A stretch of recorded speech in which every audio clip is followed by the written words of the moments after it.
د کرکټ په نړۍ کې لس د زیاتې شتمنۍ لرونکي لوبغاړي. نمبر 10 یوراج سنگھ. یوراج سنگھ د هندوستان یو مشهور کرکټر و چې اوس یې استعفا ورکړې. د هندوستان لپاره ډېرې لوبې ګټلې.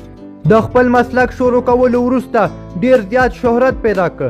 نو د غټو کمپنیانو اعلاناتو خپرولو باندې شروع وکړه او تر اوسه لا لګیا دی. د ډېرو کمپنیانو اعلانات خپاره کړي لکه پیپسي، ریبوک، پوما او ایل جی په شان. د اوس ټوله شتمني $15 میلیونه ده. نمبر 9 شین واټسن. شین واټسن د استرالیا یو خطرناک آل راونډر و. د په خپل وخت کې د خپل بالینګ او بیټینګ په مرسته استرالیا ته ډېرې لوبې ګټلې. دی هم د مشهورو کمپنیانو اعلانات جوړوي چې د دې له لارې دی هم زیاتې روپۍ ګټي. د ټوله شتمني $40 میلیونه ده. نمبر 8 ویریندر سهواګ. ویریندر سهواګ د هندوستان هغه اوپنر و چې خپل وخت کې ډېر ریکارډونه جوړ کړي. د کرکټ وروسته دی اوس یو تبصره کوونکی دی. د تر ټولو لوی اعلان چې کړی و هغه د هیرو هونډا کمپنۍ و او ویل کېږي چې د یو کال تړون لپاره 40 کروڑه هندي روپۍ اخلي. د ټوله شتمني اوس مهال $40 میلیونه ده.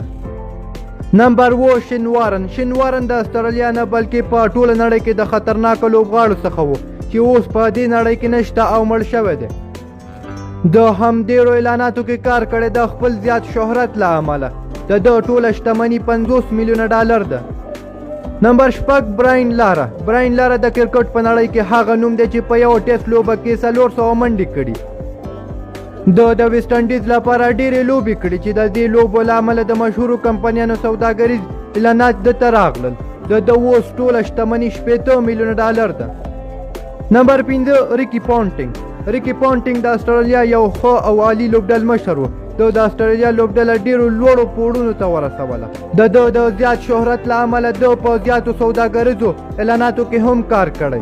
د اوس ټوله شتمني $95 میلیونه ده. نمبر 4 جک کیلس.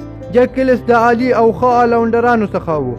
د 25,000 څخه زیاتې منډې کړي او 500 وکټې اخیستې. د مسلک د کامیابیو څخه ډک و. د ټوله شتمني $98 میلیونه ده. نمبر 3 ویرات کوهلی.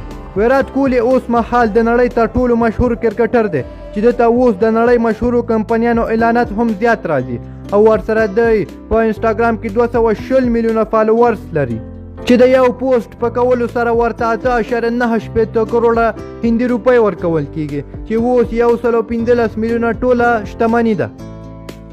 نمبر 2 ایم ایس دونی.